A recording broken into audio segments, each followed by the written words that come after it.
Good morning, everyone, and welcome back to another weekend workshop. For those of you I haven't met before, my name is Carrie Ramsey, and I'm the project manager for the Weekend Project, which is funded by FedDev Ontario through the Women Entrepreneurship Strategy Ecosystem Fund. It's such a wonderful thing to have you with us today. If this is your very first workshop that you've ever attended, welcome. We're going to give you a chance in just a moment to introduce yourself in the Zoom chat to everyone else who's going to be on the call. But if this is, a repeat for you and you've been here many times before, remember, there will still be folks in the room that probably haven't met before. And just this morning, I posted on our social media of an exciting collaboration that happened between a couple of our clients. And that's why I love to see people meeting in these sessions, because you just never know who you're going to meet or where it might lead. So I definitely invite you now, probably since most folks are starting to file into the virtual room, why don't you take a moment in the Zoom chat to go ahead and introduce yourselves. Let us know what products or services that you offer. Maybe there's a link to a website, or if you'd rather people follow you on LinkedIn, just let us know. Let's connect in the Zoom chat. Take your time, let us know what you do. And there's always conversations that are happening in the Zoom chat. And I hope that you'll be a part of that if you're able to. And if it's helpful to you, you can always contact me after and also ask for the meeting text chat, and I can get that to you. So today we're so excited to have Melanie Lang with us. She's going to be speaking to us about this idea of human-centered design and how to think like your customer. I think we all are interested in that topic today, and certainly given the number of people who have signed up for this workshop, we know it's a hot topic.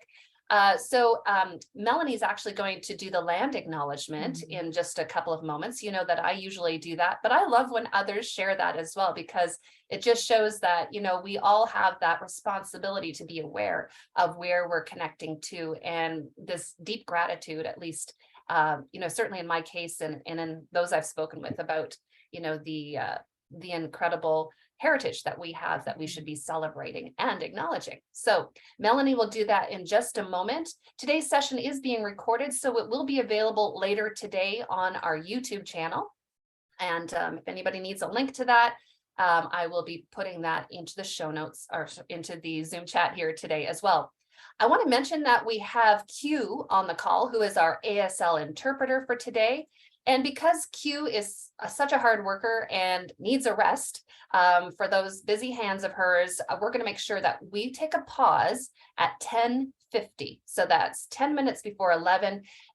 We will, take that time to go grab a coffee, go take a quick bio break, return at 11, because there will be still a half hour of wonderful, juicy material, including a Q&A session that you don't want to miss. Speaking of Q&A, just a reminder, if you could hold your questions to the end. Melanie often finds that, and me too, sometimes questions come up, they're going to be covered, but if you don't want to lose track of them, you can put them in the Zoom chat or just jot them down in a notebook. We will make sure that your questions get answered. All right, so Melanie, I will give you the virtual microphone. It's such a thrill to have you here today. Welcome. Let's dive in. My pleasure. Thank you so much for having me here, and hello to everyone. I have a number of different screens in front of me, so if you see my eyes darting, I'm just trying to manage some different platforms, and I have many of your faces who, up on the screen to my left, and so I always try to make a point of making eye contact with those who I'm presenting to, but then of course that draws my focus away from actually looking into the camera. So anyway, as Carrie mentioned, very excited to be here with you and to talk to you about utilizing and understanding entrepreneurial mindsets, which is a building blocks to human-centeredness, which allows us to think like our customer. And so before we begin, I would like just to take a moment and to share that I am speaking with you from my home office, which is located in Fergus, Ontario, and resides on the traditional territory of the Neutral, Anishinaabe, and Haudenosaunee peoples. Fergus is on the Haldimand Tract, and the land promised to the Six Nations that includes 10 kilometers on each side of the Grand River. And today, many First Nations, Inuit, Métis peoples live and work in Wellington County. And as just to also underscore some of what Carrie highlighted at the beginning, if you have a burning question as it comes up, please feel free to either to pop it in the chat or to save it, in a piece of paper nearby. The presentation that I have for us today is a bit of a building block, and so perhaps some of the queries that you may have might be answered as we start to step forward. I have done my best to make sure not to use any type of acronyms or anything, so that we can be speaking in as plain language as possible. So with that, I just thought that it would be really helpful if we also took a moment and once again, recognize those organizations and programs that have allowed us to be here today together, and having facilitated a number of these types of workshops. It is really quite incredible to see the multi-tiered approach of support that exists. We need more of those types of programs that allow to convene these types of conversations and bring communities like this together. So I was really excited to see this take place. Of special note, prior to myself launching fully within my own professional, private practice, I was the executive director of an innovation and entrepreneurship center at the University of Guelph for well over a decade. And in that time, we were able to partner, like what is happening with WeCan, we were able to partner with a number of organizations and institutions and various levels of government. And it was really powerful to see when we were able to get like-minded people together, how powerful that could be. So just as a brief overview of what we can expect from our time together this morning. So as I mentioned, I like to stack the content as we go through this time together. The first, 50 minutes of our time. So at 10:50, we're gonna take a break. And so when we come back from our break, we'll be able to, have some Q&A, have a chance to, have a bit of a dialogue about what our perhaps reflecting on what our own entrepreneurial mindsets might be and what our own kind of daily practice might look like as we embody, as well as put into practice in our engagement strategies with our clients, with our co-founders or co-workers, and also too with the community at large. So this is what we can expect from our time together, and I'm really excited to go over and share this journey with you. As we start to dive into the material, I think it would be helpful if we held on to a couple of questions and maybe allowed those to be prompts for us to think reflectively while we're sharing together this morning. And essentially, what does it mean having an entrepreneurial mindset, and have anybody ever thought about that and what that might look like, and how has your own mindsets shifted and adapted as entrepreneurs? And when we get into things like emotional intelligence, what does it mean to have emotional intelligence? And if we were to ask ourselves, what does success look like for us? And notice I said for us, because when we start to look at successful, measures across the board, it's really, really difficult. And I have seen this specifically working with women entrepreneurs over the years, is they don't necessarily align with some of the more traditional stereotypical evaluative criteria of what makes businesses successful, many of which take more of a values-based approach to business development, decision making, and we're going to be touching on a few of those elements here today. So if we were to kind of get ourselves started and to think about what it is our understanding of having an entrepreneurial mindset might be.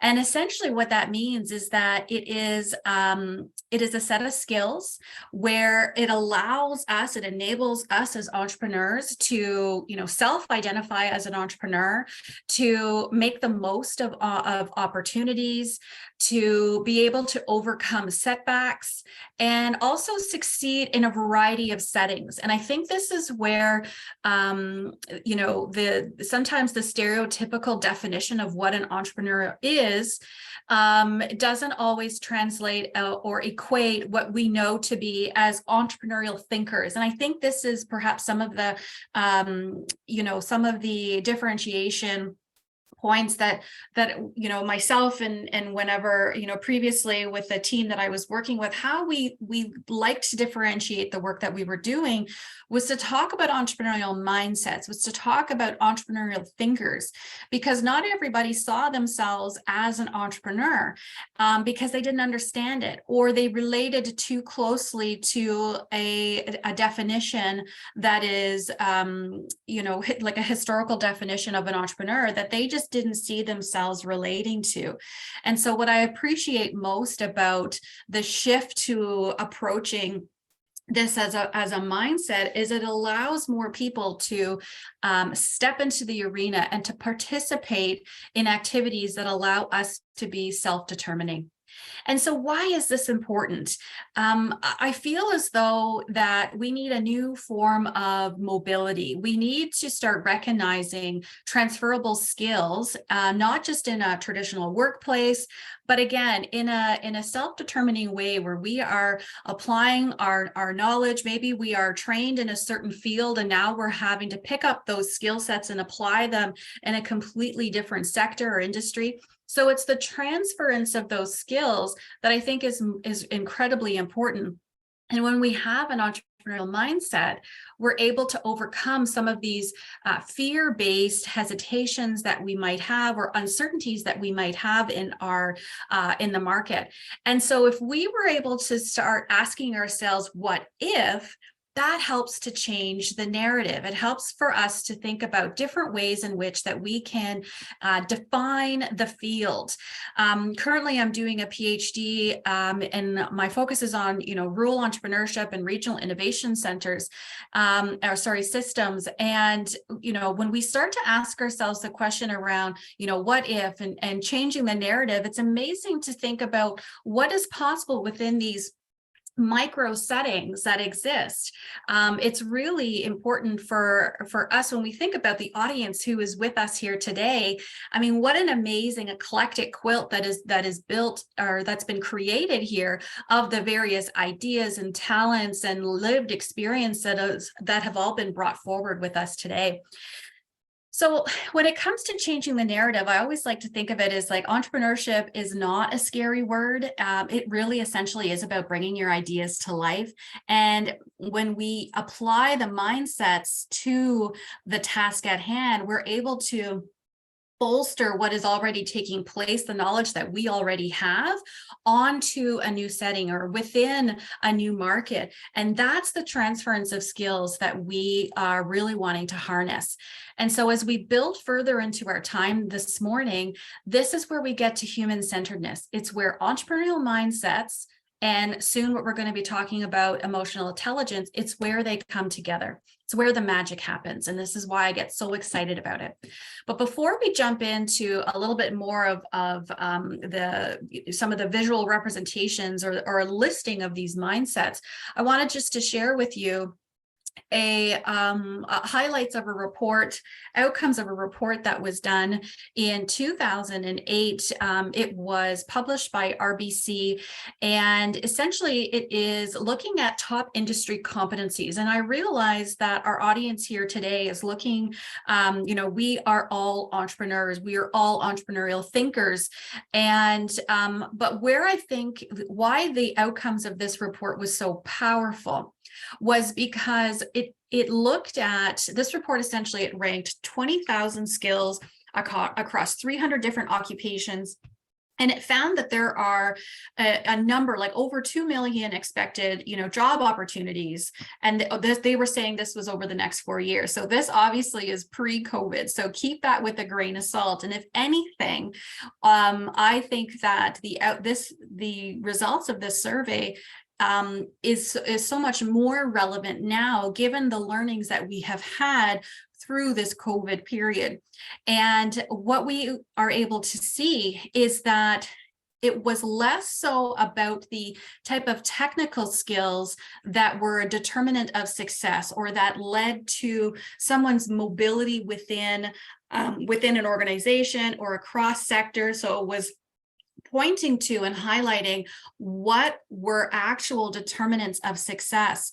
And what was found is that it was actually active learning, being able to speak and communicate effectively, critical thinking, reading comprehension. So how was somebody able to absorb, reflect, dissect information, social perceptiveness, which I thought was interesting, given, in the next couple of slides, we're going to be talking about emotional intelligence as well. And so, interestingly enough, it was less about the trained technical skills, and it was more about a person's ability to interact, to listen, to contribute.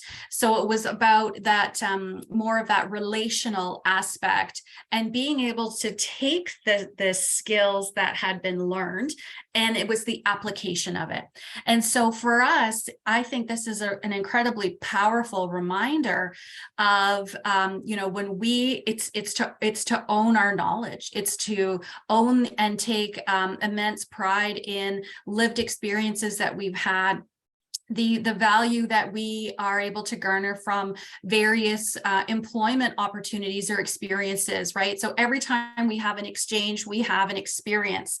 And when we are able to learn from those experiences, that is what helps to create this repository of knowledge and skills, and our ability to learn from those experiences and apply those skills in an interactive, meaningful, impactful way is what is actually setting us apart from others. And so from an entrepreneurship standpoint, I think this is incredibly meaningful, because regardless of what your business is, your products, your services, your mode of offer, your ability to interact with your market and think like your customer is going to be hugely valuable for you. So with that kind of premise established, if we were then to have a peek at this list of entrepreneurial mindsets, and I realize it is, presented to you all here today on a continuum, but that is not to suggest that there is any weighted evaluative level of importance on any one point. It is really simply a list. What I will say is that, and perhaps as we go through the list and I start giving you maybe a bit of an overview or insight into what each of these mean, you might see yourself having a really strong entrepreneurial mindset. So there might be something that stands out for you. There might also be something that you look at and you think, there's a mindset I need to practice. And so this is a really good reminder for us, as what do we need to be bringing to the table, so to speak, that will allow us to be successful on our own terms. The other thing I think to note is that I would say too, this list needs to be expanded. I was delivering this workshop in another, to another group, and the question that I asked was, what type of, and the other audience that I was offering it to was more from a corporate standpoint, and so we were talking about leadership, and we said, if we were to have a leader that was exhibiting these entrepreneurial mindsets, like, do you feel as though this is an inclusive, exhaustive list, or is there anything that's missing? And someone in the audience said that they felt as though now more than ever that having a mindset of a social justice lens is imperative, because that would allow us to be become even closer to our audience and to have a greater sense of understanding of the market that we're going into, to ensure that it is representative, to ensure that is inclusive. A lot of the research that I'm doing right now is looking at innovative teams, and foundationally, for a team to be innovative, it must be inclusive. And so what types of practices are we putting into place, programs and policies are we putting into place place that allows teams to be optimally innovative. And so when we put the emphasis on the outcome, the innovativeness, and then that helps to articulate, okay, what needs to be put in place for us to maximize our innovativeness? It's inclusivity. And so then we're able to then look to other ways in which that we're bringing those elements into the mix. And so it's a really interesting, a flipped way of looking at it, because in trying to, for some of the leaders that we were talking to, it allowed them to think creatively about other ways in which that they then can create an inclusive working environment. And so it was a really interesting discussion. And I think going forward, this is something that we need to be talking about more with respect to the entrepreneurial mindsets. And again, we will be revisiting that when we talk about human-centeredness. So I just wanted to share that with you today, because I think that while these have been identified and researched from a more from an interactive things that they have seen that is perhaps quite needed, our world is changing, and so we need to be adapting our mindsets to be able to adapt to our changing environment. And essentially that's what entrepreneurship is. And so, I mean, we are continually shape shifting, as we learn more about the market, as we get feedback on our businesses, we are able to make some shifts and some adaptations as needed. And so a couple of the mindsets that I thought would be really helpful to highlight, I mean, for me, critical thinking is very important, because it allows us to think on a much higher level. It's requiring us to apply higher level process-oriented thinking, considering issues from a range of possible perspectives. And I think this is where some people become hesitant, or if they have a narrow lens, if they're looking at something solely based on their area of training or their area of expertise, they're missing a whole suite of opportunities and perspectives that need to be taken into consideration, which is why sometimes when we get into a group environment, and this is where the risk with groupthink sometimes comes into place, is that, and I'm sure we've all perhaps had experiences where we're in a meeting, or we're sitting around a table, or we're having a conversation with somebody, and we start to allow somebody's perspective to take over the conversation, the view to take over. And I think it's really important to always say, okay, thank you, that's helpful information, but not to, to take it into consideration and allow it to be part of your own higher level process-oriented thinking. I would say another one, flexibility and adaptability, that's fairly self-explanatory when we go through, getting news and information, when we have created a business and we are absolutely in love with this business that we've created, and somebody is giving you feedback, or somebody is perhaps recommending a new direction. This is a hard one, right? Because we have to be flexible and adaptable enough to see the potential for what it is, and to know when we need to ebb and flow ourselves, to be opportunistic. And so this, I would say, is an area where some, struggle quite a bit. Comfort with risk, of course. And then also the comfort with risk, I would say, is counter to the opportunity recognition, in the sense that we may not notice opportunities because we're not putting our head up. We are not thinking critically, so we're missing out on the market. Maybe we're afraid to have a conversation with somebody for fear of what feedback they might offer. So we're just not going to talk to that person. And that is a terrible reason not to engage, because there could be a really valuable nugget there, that needs to be taken into consideration, that's going to really help you make a difference for your business in the market.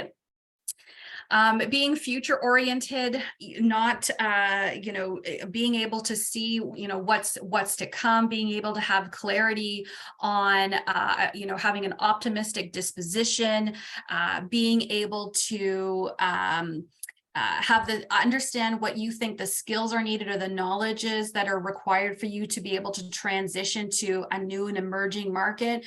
This also comes into play where we sometimes have founders dilemma, and as our businesses grow, we ourselves maybe need to grow our team, and we need to be able to optimize opportunities as they come up in the market, and that may be a skill set that is outside of what we initially have. And so being able to bring somebody else into your business and rely on them and have that trust of that individual that they're going to steward your business in the direction that you feel is possible is quite nerve-wracking for a lot of people. But we need to be able to see the future, the trust in the process, and understand that this is for the betterment of the business that you're trying to create.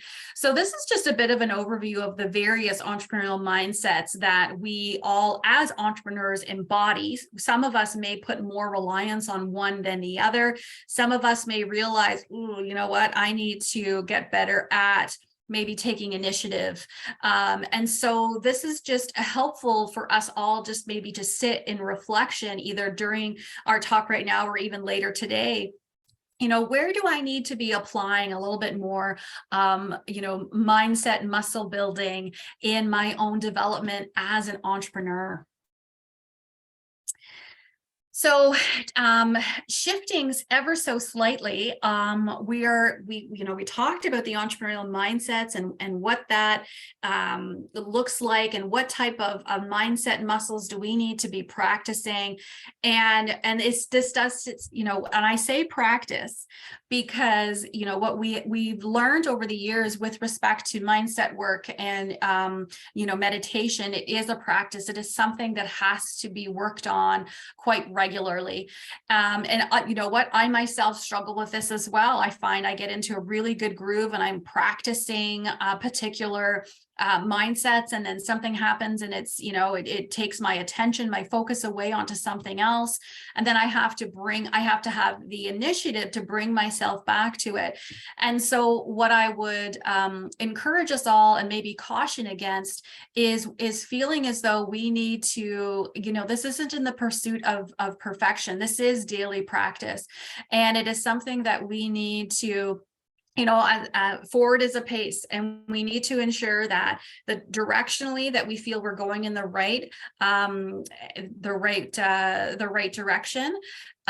Whereas for us to think about, I have to be at this milestone by a certain date, that's where we burden ourselves with we start to compare ourselves to others, and we burden ourselves with this stress and anxiety around what our business ought to look like by a certain point. You know your business best. Hopefully you have a sense of who your market is and what the consumers are of your business best. And so it's that understanding and the critical thinking that you're applying of those components that's going to allow you to rise above the rest. And so, as I mentioned at the beginning, for us to be able to practice human-centeredness, we need to have an understanding of our entrepreneurial mindsets and our emotional intelligence. And so here with us today, I wanted to share with you some growth opportunities that we all, again, this is all about practicing. This is all about, let us not assume that we have all of these elements with us already, ready to go at a moment's notice as soon as we call upon a particular mindset or a skill set that we need to jump into. And so essentially emotional intelligence is our ability to recognize and understand emotions in ourselves and others. And so this is a key differentiator that I'm going to be highlighting in a few slides from now. But really it is about us to being able to have an understanding of self, so that we then have an understanding of others. And others in this case, it could be your clients, it could be the market itself, it could be a co-founder, employees, it could be a team that you're developing. It could be, even think about it in terms of from a community basis, from a family basis, right? And so this having a skill set in and around emotional intelligence is critical. And I'll tell you why as we go through here in just a moment. Because essentially we are in the, we've started this business because we want to share our ideas and our insight with outside of ourselves. We're creating a product or a service that we want to share with people. And so in order to be able to do that, to have that relational interaction, to have a transaction, we need to understand people. And this is not something that is a technical skill that can be taught necessarily. It's not something that we learn. It is over time. It is learned behavior. I don't know if you've ever heard anybody say to you, or if you've maybe thought about saying it to others, read the room. And that is being able to step outside of ourselves and see, who we are in and amongst others. And having the ability to do so, you're creating an environment where there's opportunity to have those interactions and those relationships. And what is so powerful about this is I mentioned a couple of slides ago about this need to have the inclusiveness. Innovativeness is a foundational. We need inclusivity. And so foundationally, that actually comes out of creating an environment where there's psychological safety, where you are having an ability for your team members or your staff, or even a client being able to give you feedback. Essentially, you're creating an environment where they feel safe, they themselves, to take risks and be vulnerable in front of one another. And that really is a sign of a strong entrepreneur, a strong leader, in their ability to create an environment like that. And having this environment where it's also, based on these psychological safety factors, that is what is going to allow you to be further self-determining, differentiating yourself within the market. And those are the attributes that are going to stand out for you. It really is all about how you engage on within your business, with others. And that's what's going to allow you to have optimal performance within the market for your business. And so, how might we apply this? What does this look like? Well, our understanding of emotional intelligence is being able to have authentic relationships. It is also in terms of the brand identity of the business that you're offering. So if you have a brand that you are able to, and oftentimes our businesses are an extension of ourselves. And so if we are acting authentically in and of ourselves, then those are the values that we are transferring into and onto the business that we are creating. And so then by default, a lot of our consumers are drawn to brands, and they're drawn to businesses where they see a connection or relational. They relate to a particular value that your business exhibits. And so in doing so, you're able to really garner more attention in the market and stand out. And so essentially, this is a recipe, if we were able to bottle this up or to can this up, if we looked at the emotional intelligence that's required to be a leader within your market, to, as an entrepreneur, be a leader within the entrepreneurial realm. Perhaps you are even mentoring somebody else. Maybe there is some mentoring that's happening within your community. Who is it that you're drawn to? What are the attributes, or what are the mindsets of others that you look up to, that you feel as though you also want to embody and optimize yourself? So these are clues. We're drawn to people who we see ourselves in, or perhaps there's an element of them that we see as aspirational. And so asking ourselves, why is that? Why might that be that we're drawn to? Is it a person's success? Okay, well, if that's the case, then what has contributed to their success? So try to unpack it a little bit, because that's going to garner a lot of insight into yourself as well. And I think it's really important that we don't see growth as a singular evaluative framework. We look at it as, what has contributed to this growth? How are we defining or evaluating growth and success? When we are essentially wanting to look at the building blocks of a great company. And so in doing so, there are some elements, and you are in charge. This is your business. You're the one that's building your business. So you get to decide how big you want it to be. You get to decide the outcomes. You get to decide your investment strategies in yourself, where you see yourself having the most impact. You get to decide the values that you are bringing into your business. And so, you need to be your own determinant of growth, your own determinant of success. And so the mindsets and this notion of emotional intelligence I'm sharing with you today is to allow us to get greater insight into ourselves, so that we can have a stronger sense of the direction that we want to take your business into. So emotional intelligence broken down, essentially what this is saying is we must have awareness of self. And previously, when I was sharing with you the continuum about the mindsets, and I said, no particular order, there's a particular order to this. Okay, so in this case, we are moving left to right, and it's really important that we are, self-awareness is essentially our ability to accurately perceive, our emotions in the moment, and to understand what our tendencies are. I tend to be more of a reactive in the moment, and so my practice is about trying to be more responsive. And so sometimes, and I don't know if you all have had this experience or not, but maybe you've received some feedback that you weren't expecting, or it was like you were a little taken aback by, that first feeling in your gut, or that first feeling that you have, that you just, that is our reactive self. And so for me, I am having to practice not allowing my reactive self to be the self that is shown to others, right? And so we need to then practice, okay, how can we be more reflective, responsive in the moment? And so this is the self-awareness work that I'm doing right now. And then that leads to our idea of self-management. And so if we are aware of what's happening, then we can think about ways in which that we can control in those settings. And this takes time.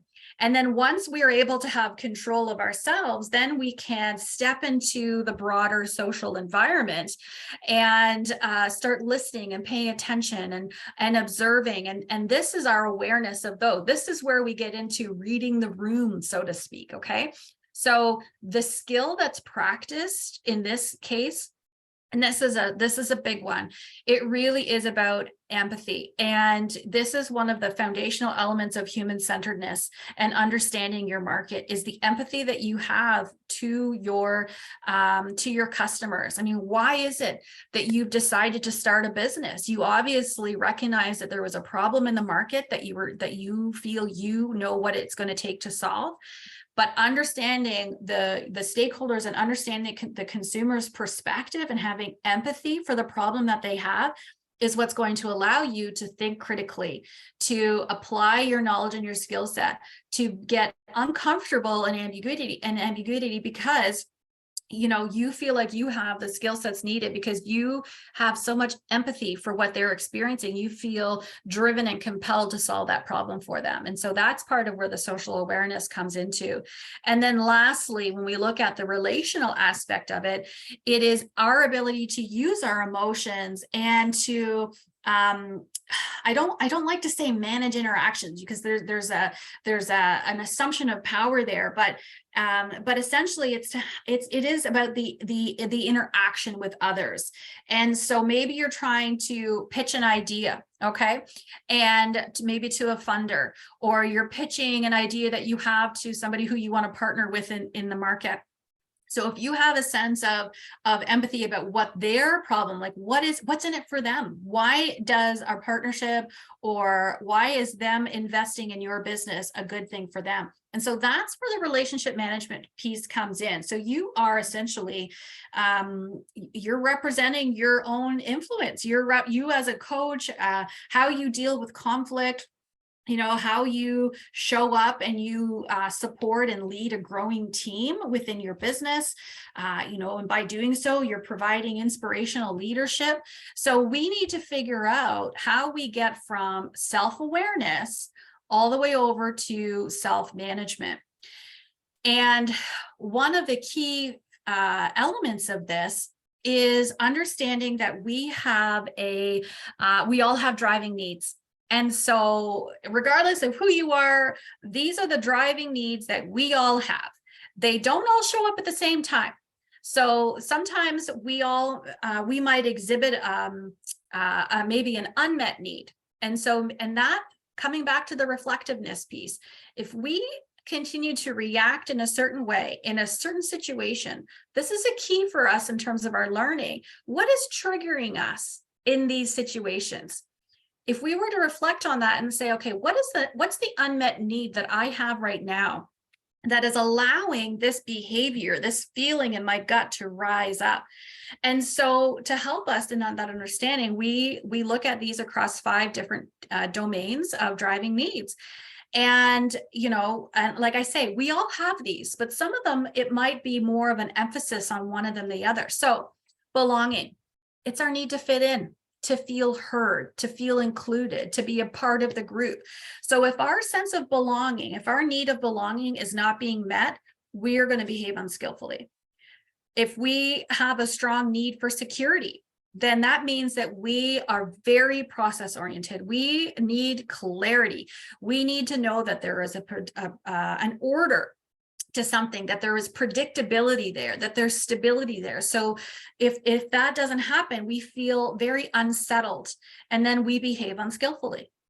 When it comes to having a driving need of meaning, we're the ones then in this case that are always trying to understand the why. Okay, so what is our need? How are we what inspires us? We need to know that we're always doing what is right, that we are working towards something greater than ourselves. So we are always saying, why is that? And perhaps you have someone on your team that is asking a lot of questions. Okay, what's the higher purpose?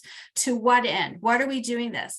That individual needs to understand the meaning behind what it is that you're doing. And once they understand the meaning, they're in, right? They're able to invest their time, their skill set, their knowledge, their passion into what it is that you're trying to develop, because now all of a sudden your meaning is understood to them, and they have it's become their meaning as well. Driving need of freedom. I tell you, these individuals here, it means that we have a need for autonomy. We need to feel supported, but we need to feel supported in our ability to make decisions on our own. We would often challenge which doesn't make sense to us. We might push back. We like to feel as though, we're in, again, I don't like to use the word control, but we have a greater sense of understanding, and we're trying to share our insight and our knowledge and get others to understand it. So if somebody is feeling micromanaged, they're going to start behaving unskillfully in this situation. And then lastly, our need for significance. It really is our need to feel valued. This is connected quite a bit to our sense of belonging, to feel included.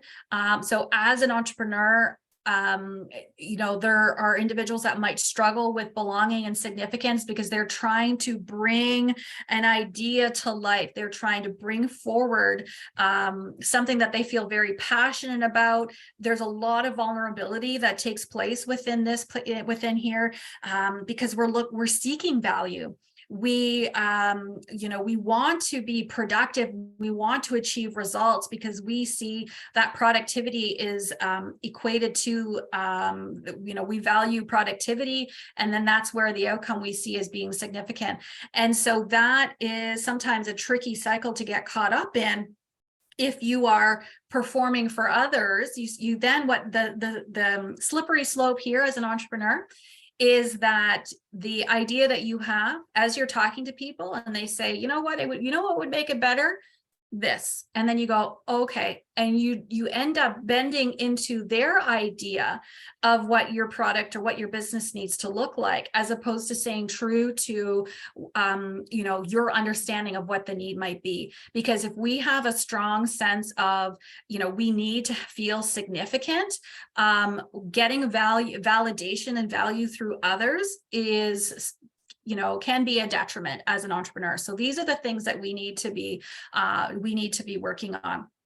And so I'm going to just kind of quickly walk us through left to right as we go forward, because I'm mindful of the time and I want to honor the break that we have coming up. And because I've shared so much to you, I'm sure you all just need to take a bit of a reflective time so that when we come back, we can talk about some of the questions perhaps that we might have. And so as we move from left to right, what I want to share, essentially, the message here that I really want to leave with you is how you act in a particular situation. It can be situational. Okay, it can be very specific situational. It's not necessarily about who you are as an individual, but it's important to note that if this becomes a pattern of behavior, this is where the self-awareness piece is so critical, because it's saying, okay, what do I need to show up well? What do I need to be optimal, as to be a successful entrepreneur? What are the variables that need to be put in place? And if those variables are missing, then that's a key indicator to us on what particular driving need might be feeling threatened. And if we're able to be aware of that, oh, that is so powerful, because then we can recognize it as something that's outside of ourselves, and we no longer then own it as a piece of our identity. It becomes situational. It becomes, okay, that interaction with that person in that particular environment, that is good lessons there, good reflective learnings as they take place. But that's not, if we don't want that to become who we are and be known for who we are, then that's an opportunity for some introspective work. And then lastly, once we are aware of what our driving need is, and we can say, okay, you know what? I know what my needs are. I know how I show up unskillfully in certain situations when my needs are not being met. Now, when I'm out there and I'm interacting with others, i.e. your customers, your funders, this is what's going to allow me to be more aware of what that ideal interaction is going to look like. And so in practice, it might look like, maybe you have somebody on your team, maybe you have a new staff member, for instance, are showing up unskillfully. And so what that looks like essentially is that if we have somebody who is behaving maybe withdrawn or unresponsive, it's because, maybe you're micromanaging them. Maybe you are, and again, founder's dilemma, we tend to do this. We hover as new teams come on place because we are so, that requires us to have a lot of trust of other people as we grow our team. And so if we micromanage, then that's going to create a threat to freedom. If we have somebody who is being sarcastic or cynical, they don't understand maybe the underlining true meaning of what it is. They don't understand the why. Once they do, they're connected to it, and then they're able to fully bring that forward. If you have somebody that is making excuses, then that is a sign of their threat to security. Taking undue credit, that's a threat of significance. They have an unmet need. So perhaps these are indicators for yourself as an entrepreneur and as a leader within a growing team, is to give credit where credit is due. We all know about the various love languages, right? Some people have acts of service. Some people love words of affirmation. Think about those applications within your own entrepreneurial environment. Awesome idea. I love the way you think. Thank you so much for investing additional time in my business. I value your contribution. Like these are the things that's going to significantly create a sense of ease and peace to somebody who has a high drive for significance. And then lastly, somebody, and I know we can all point to this, but if somebody is trying to create these little mini micro interrelations, and you could call it cliquey or gossiping, it's because they are really trying to find their place within the organization. So they feel as though their threat to belonging is very strong. And so for ourselves, again, another really good reflective exercise. Do you see yourself in any of these, driving needs? Do you have one where you say, oh, this is showing up time and time again? Why is that? What do I need to put into place to make sure that I am behaving, appropriately? Melanie, So given that Melanie, are we able to take a quick 10-minute we break? sure are. And I was just All right. about to say, so I'm going to leave you here with this. And then when we come back, we're going to tie it all together. We're going to have a quick conversation about that human-centeredness when we pull all of these pieces together. And I'd love to hear your questions at that time.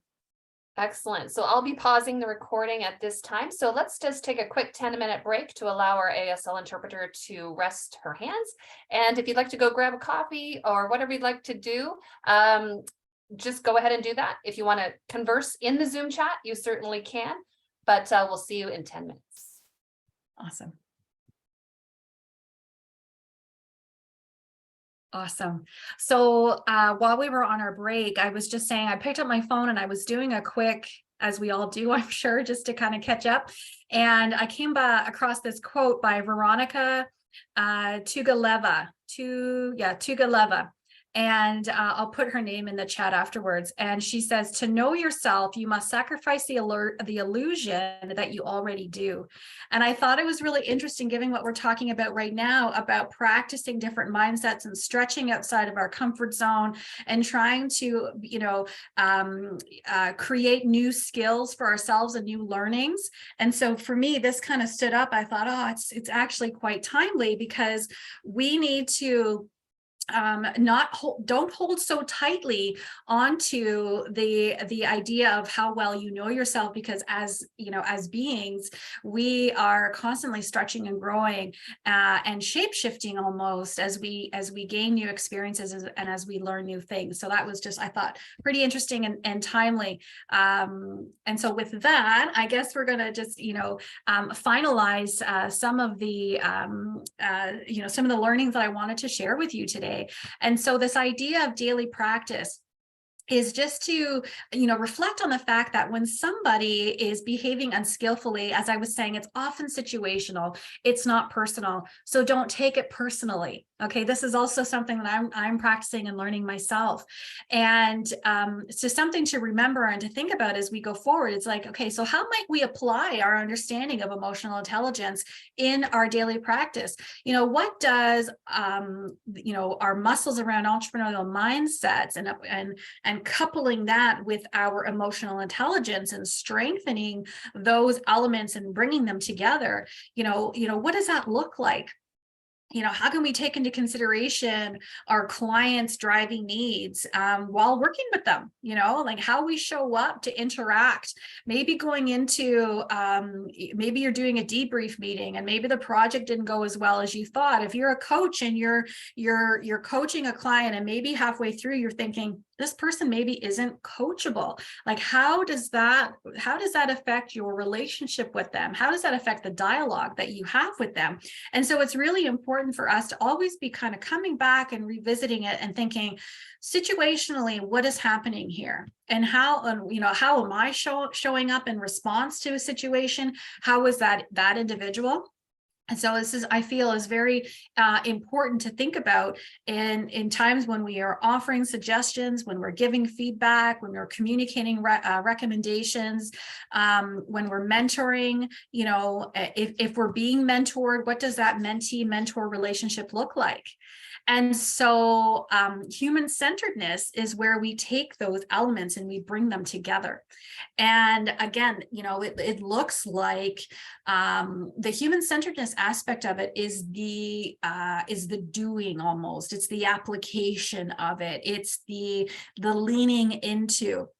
So people often forget that you can have an entrepreneurial mindset, but not have an awareness of self or others. You can have emotional intelligence without having an entrepreneurial mindset.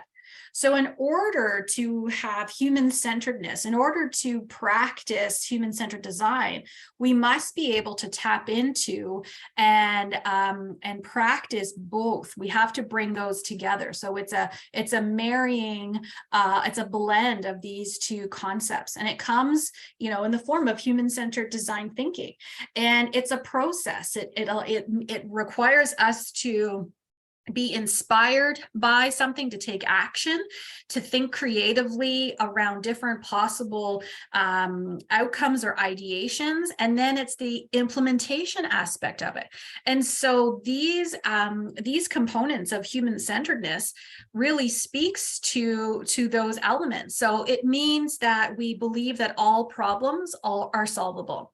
It means that as you know, humans facing problems every day hold the keys to the solution. So again, empathy, understanding your customer, thinking like your customer, getting, you know, trying to put yourself in their shoes, and then learning from their experience.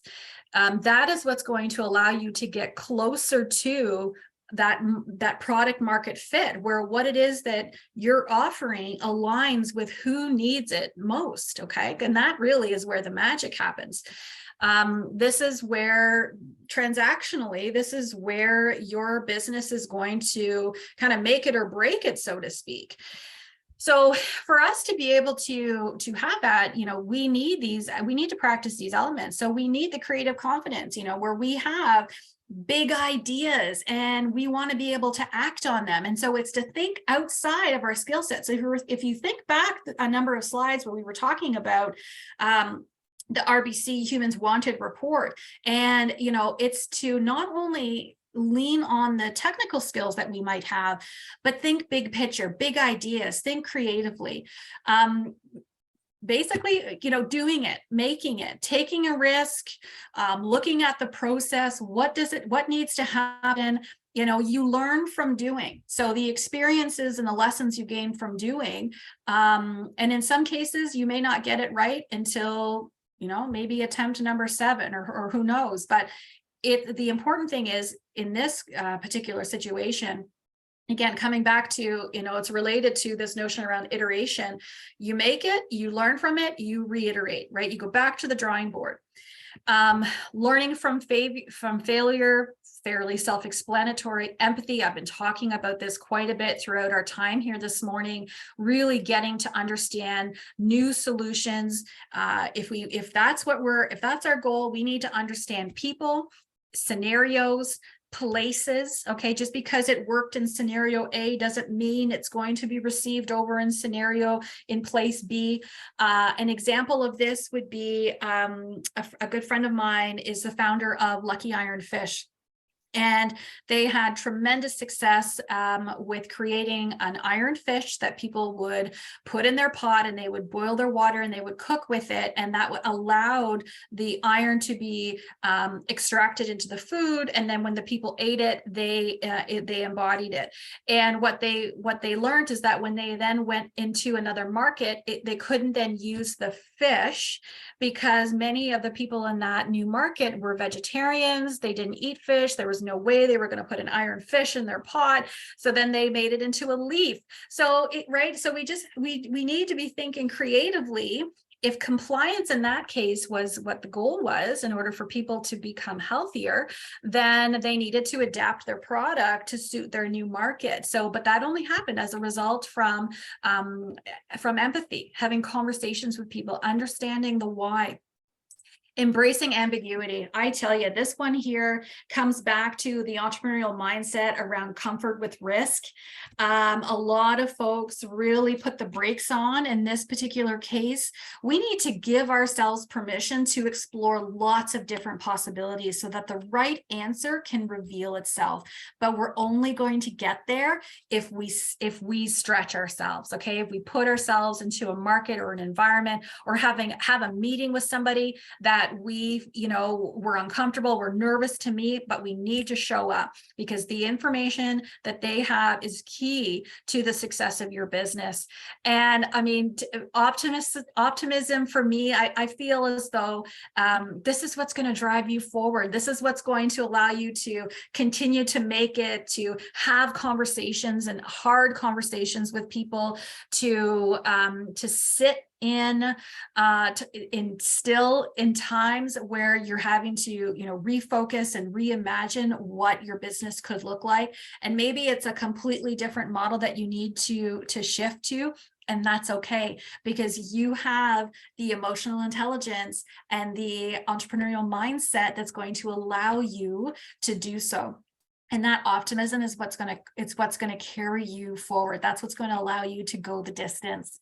And so to sum it up, I just want to leave you with a few, reflective prompts. And so, how might we embrace an entrepreneurial mindset in our day-to-day? This doesn't only have to be looking at it from the standpoint of us as entrepreneurs or entrepreneurial thinkers in our business. It can be in how we interact with our family, out in the community with others. How might we increase our awareness of self so that we can then become aware of others and have again, I don't like to use the word influence, but essentially it's your ultimate goal right now is to create success and garner success for your business, and to have an understanding of who your customer is. You need to first do the work on yourself so that you can set yourself up for success.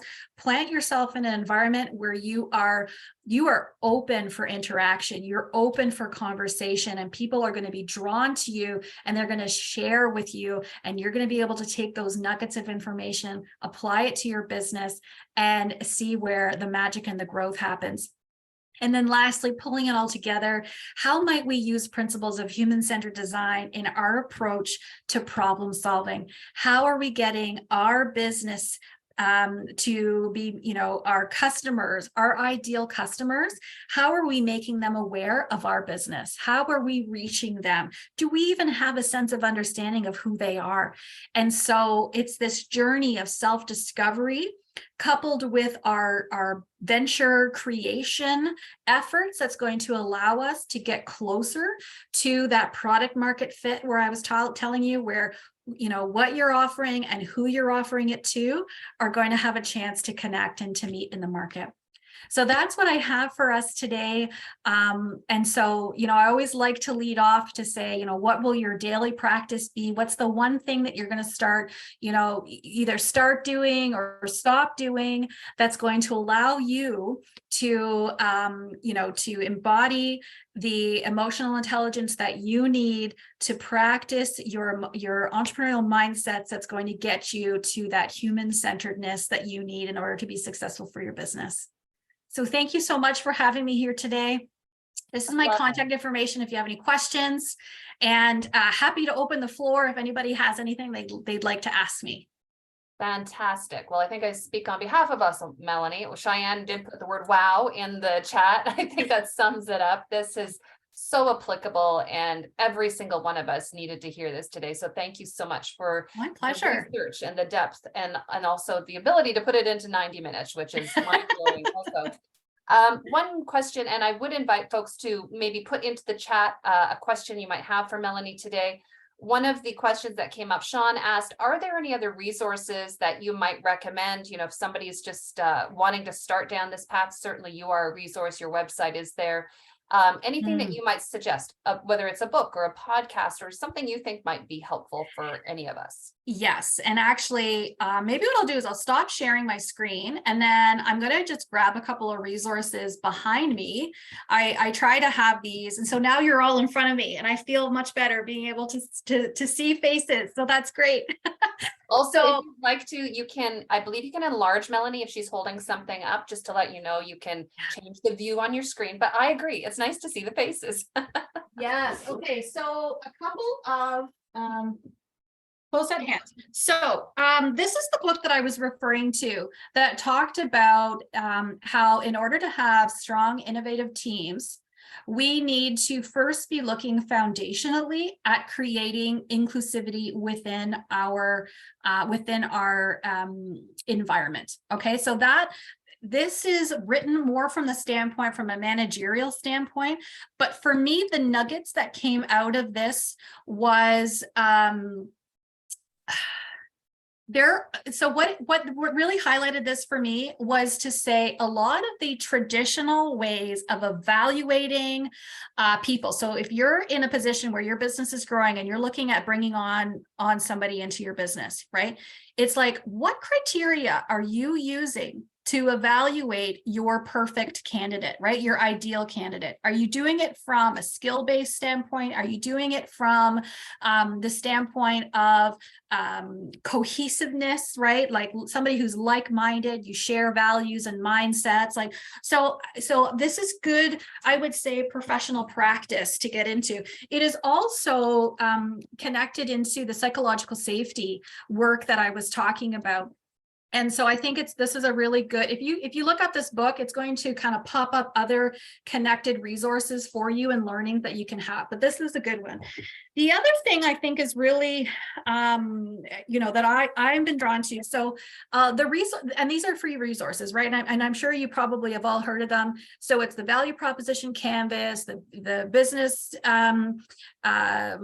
generation canvas, right? So if we look at those canvases, and an extension of those that's when kind of we can use, like I'm a big fan of the value proposition. I use that foundationally in the workshops that I run when I'm working with teams, right?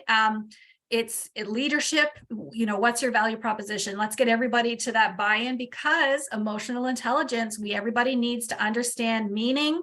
They need to belong. They need to know, what is it that we're all working towards and together with.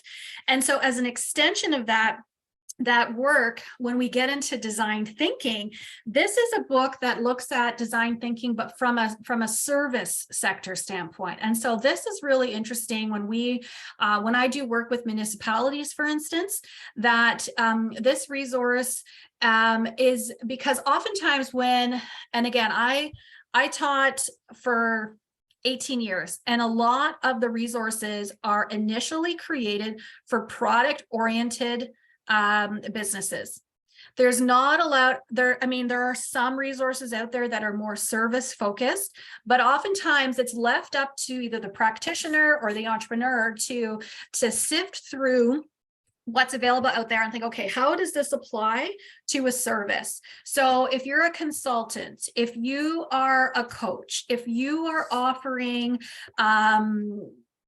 fill in the blank. Okay. So from a service standpoint, this I thought was a really interesting approach to think about, as a marketer, like what are the communication strategies? What are the positioning strategies? How best might I, position and brand my services so that it stands out? It helps to differentiate services from one another.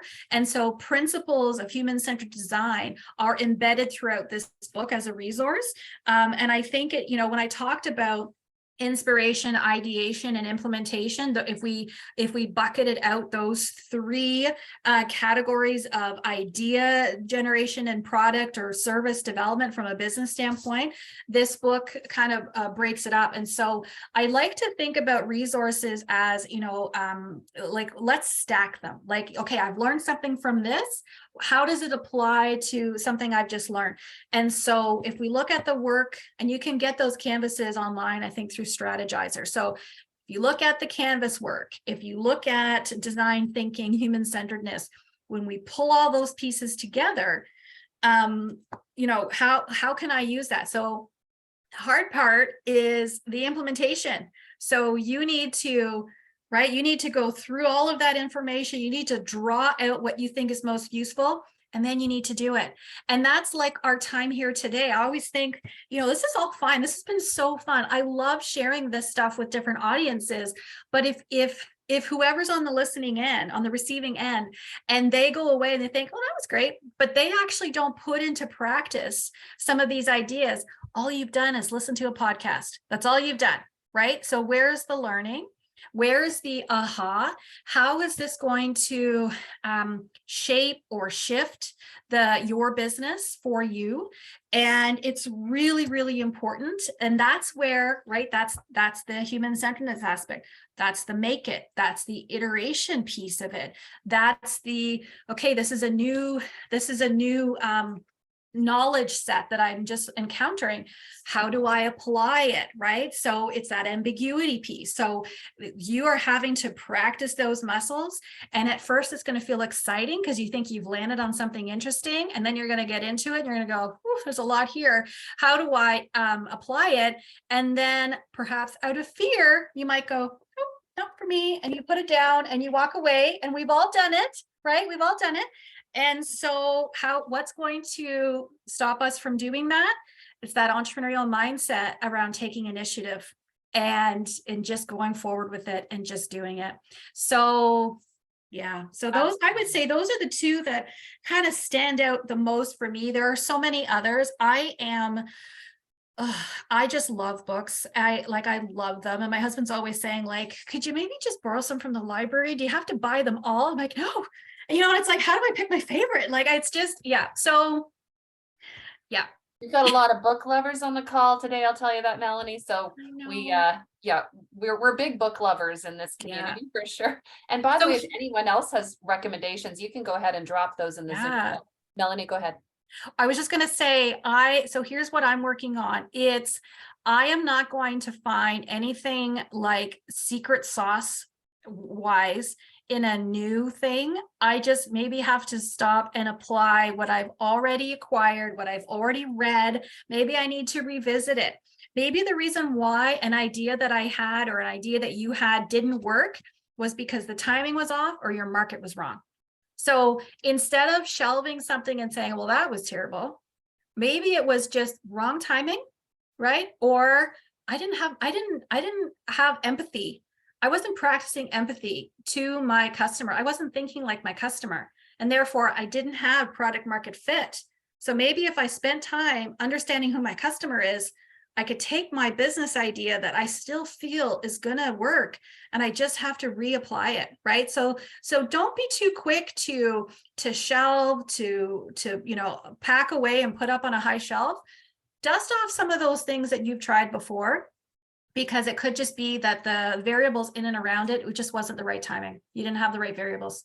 I so agree. And here we are at the beginning of a new year. And I know a lot of us are just thinking fresh. We have a little bit of energy, even though it's been a kind of dark in terms of the weather lately, which of course drains our energy. If anyone's looking to, just like that spark, remember, if you're a part of that weekend community, like you can use free coaching services through us. You can tap into the weekend community, right? Just if you're struggling, don't struggle alone. That's my message here, because whether it's people who have been on this call today or just others in the community, if you're like, I've attended so many of these workshops, I bought the book and I didn't do it. Maybe it's because you're trying to do it on your own. And I'm not trying to upsell you. I mean, everything we do is free. So it's like, there are opportunities. And just a thought, if you haven't succeeded in the past, maybe 2023 is the year you tap into, a new strategy, which possibly might be community. So, because we would love to see you succeed for sure. All right, in our remaining couple of moments, are there any final questions that you would like to drop into the Zoom chat? We want to make sure that you get the full experience here today. And if I've missed someone's question, please do notify me, but I think I grabbed them all. I'm just adding that one quote in the chat here that I promised I Oh, would. I actually did post it. I did find it for you. So Oh, good, good, yeah, good, good. yeah, it's a great one. I love it. Yeah. You're searching the world. Where are we here? Oh no, that's another one. Someone else put that one in there. Faith put that one in there. Great. Yeah, absolutely. We're also big lovers of quotes in this community. Awesome, awesome. Excellent. And again, as I mentioned, if someone would like to get a rewatch this video today, of course, I'm sure you will want to. The YouTube channel is available to you. You can get that either through your weekend newsletter, which is posted there every week. You can also get a copy of this chat today if that's helpful to you. You would just then need to reach out to me to do that. Yes, excellent. Wonderful. Well, if anybody has any, burning questions following our time here together, once you review the recording, you'll see my contact information there. Reach out. I'm on LinkedIn. Reach out through LinkedIn. Would love to connect with you there. Just keep building community. Keep sharing this. And this idea of community too that Carrie was talking about, I think it's really important. There are some people that need almost like that body doubling, like you're each working on your own business, but you need that external accountability to hold you to your desk. Okay. So book a Zoom call with a friend or somebody. You're each working on your own thing, but you're on your Zoom call. And so you're muted, but you're holding that person accountable. They're holding you accountable to doing the work, right? To applying. Yeah, we're seeing a lot more virtual co-working lately, and it's a great idea. It's like, here I am, and there you are. So let's it's effective. It's effective. Yeah, agree. Yeah. Thank you so much, Melanie. I can't, I just can't express our gratitude enough for really lighting a fire under us today and getting us started in the right direction. And again, if anyone would like to